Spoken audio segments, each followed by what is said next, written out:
Hey, it's Cruz. Welcome back to studio vlog number 4. Today we're gonna do more of a tutorial type video because in my last 2 studio vlogs, especially number 2, which has almost hit 2,000 views, so thank you so much for that. I've been getting a lot of questions about how I set up my printer to print the best quality and color accuracy. So today I'm gonna be showing you from start to finish how I make my stickers. We're gonna start with designing it in Procreate and getting inspiration, to moving it into Cricut's design space and cutting it, to taking photos, and then finally to listing them on Etsy. So first off, we're gonna start with creating them in Procreate. Originally, I had done a screen recording to completely show you how I do it, but when I went to go export it, it kind of just disappeared, which isn't good. But luckily, Procreate has an option where they can automatically record it for you, so I'm going to show that instead. And while that happens, I'm going to show you how I get inspiration, the types of brushes I use, and my overall drawing process. So let's get right into it. Hi, it's time for VoiceOver Cruise. Today's sticker was inspired by my last video, which was me making a Minecraft sculpture out of wooden blocks.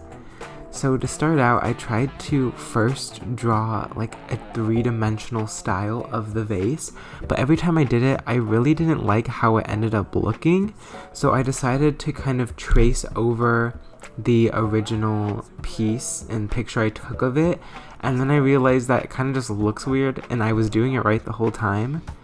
And then when I started to draw the top of it, I was thinking, this doesn't look right. And then after I did that, it took me a while to figure out what was wrong, but once I started drawing the next layer of it, I realized that what I was doing wrong is that I was giving the vase a 3-dimensional view, but for the top I was doing it completely flat, and that if I wanted to do it that way, I would have to make the whole flower 3-dimensional. So then I tried to restart it, and I decided to make it all be 2-dimensional and flat, and I liked it a lot more. So what I did for this one is I turned on the grid within Procreate so that I could make the perfect outline and box shape. And I also used the original photo as a reference, and I color picked it to find the perfect colors. Once I had filled in every box, I went back over it in black to kind of make an outline of each individual square. And this next part is kind of confusing, but what I'm doing is I'm trying to create the white outline for the sticker, and I'll link some really good videos on how to do that, because for me to explain it would just be really confusing. So the next step would be airdropping it to my laptop and then putting it into Cricut's design space so that it can be ready to be print and cut, and that's what I'll show you next.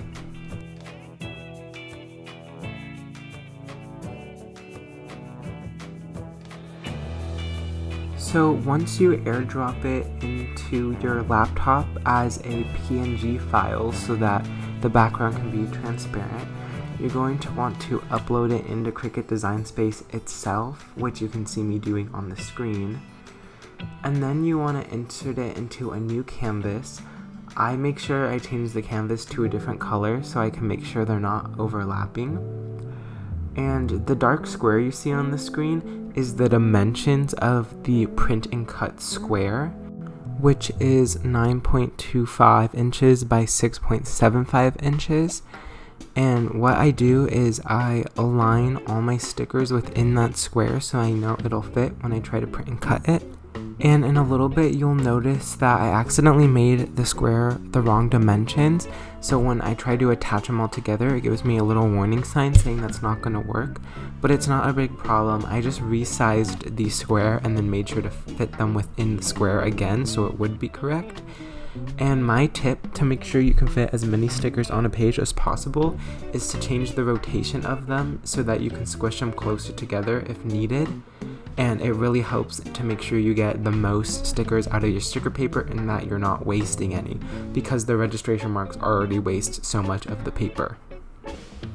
And once you have all your stickers aligned in the correct area for print and cut, you're going to want to attach every sticker together so that it knows you want to put them all on one singular page, and you're going to click Make It. And once you click Make It, you're going to want to turn your Cricut on and make sure it's connected to whatever device you're using, either using cable or Bluetooth. I personally use Bluetooth because my Cricut is in a different room than I work in. And when you go ahead and try to print it, you're going to want to turn off the bleed and then turn on the system dialog, which allows you to use the different quality settings. So for my printer, the first option I use is under print settings, and I make sure to use my media type as presentation paper matte, and I set it to high quality.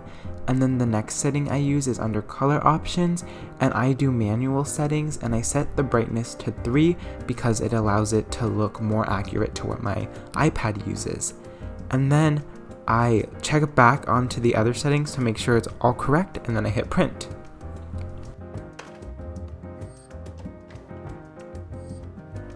And for the Epson printer that I use, when you put in a piece of paper, it asks you what the size of the paper is and what type of paper it is.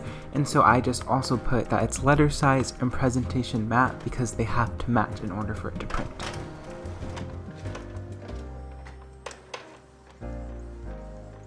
And now I just sit back and watch my printer print out my stickers. I think that this printer gives really good quality color matching, and it also still has almost full ink tanks, even though I've been making a lot, including business stuff and schoolwork. And it does take a while, which is a con, but it's honestly fine because while I wait for it to print, I can work on other things.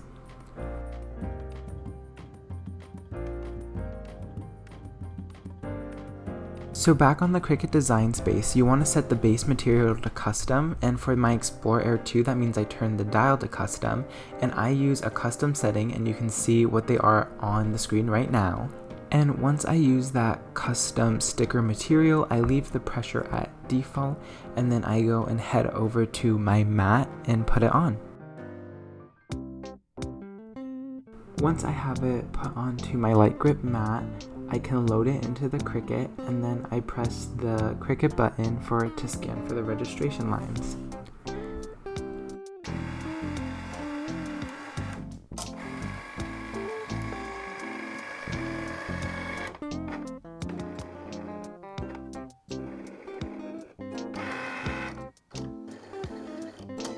Then once it starts to cut, I usually watch it pretty closely because I want to make sure that it's cut the first sticker perfectly so I don't waste the rest of the paper if I don't need to. And this one did really good. It cut pretty accurate and really fast, which surprised me because sometimes my Cricut does not like to cut that good.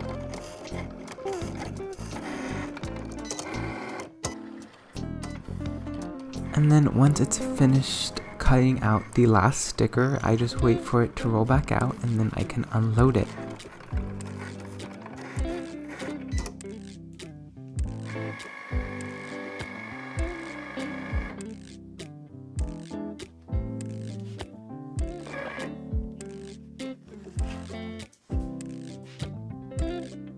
And because my light grip is so worn out, I can literally just tear off the excess sticker paper and it comes off with ease. Well, there's a little bit of struggling. And one of them stayed behind, so I just popped it out, and now you can see the final product. I think these ones turned out really great and I'm in love with them. And so next up on the list, we have product photography and Etsy listings. So for my photography of my products, I use a Nikon D5-100 camera, but I have also used my iPhone just in portrait mode before, so you can really use whatever you need to. I also just go outside and take photos against the trees and bushes and the sky in my backyard, so you really don't need that much to take good photos. So now it's time to move on to making our Etsy listing. So the first thing I do is when I start my new listing, I import all the photos that I want to use on the listing.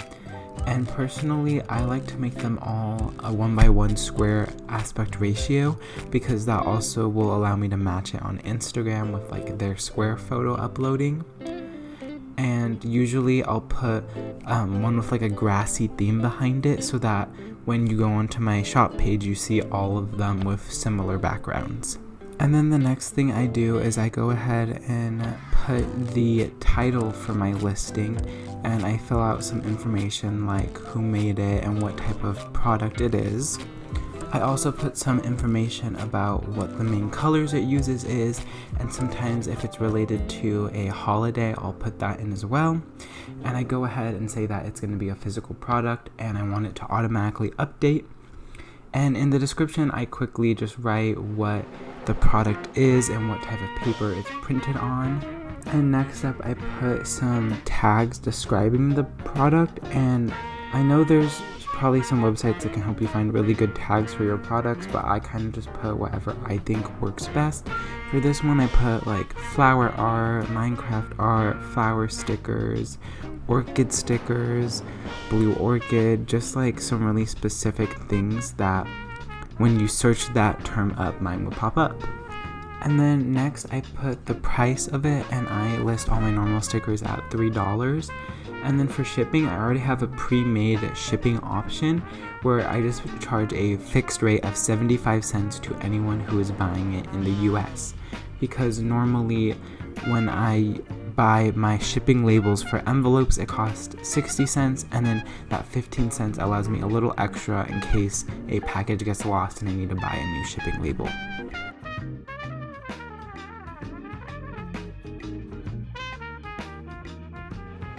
Now I'm going to show you a little behind the scenes into my packaging. This one is not going to be in order, but this is just a fun little package that I'm sending to one of my friends. So first off, we have of course our envelope, and I also included a little thank you note which I wrote a message to her on the back. I use my stamp to decorate parts of my packaging, and as well as my custom tissue paper.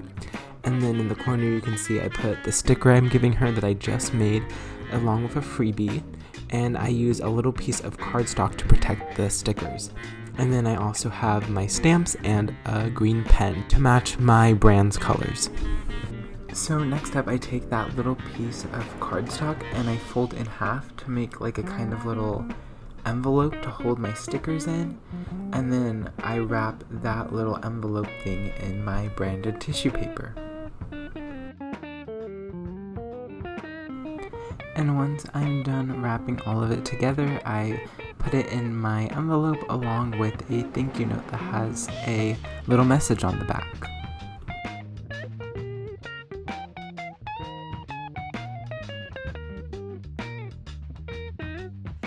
Thank you so much for watching today's video. I hope that all the information I told you today really helped. If you really liked it, you should like and subscribe. We just hit 100 subscribers the other day, which is amazing.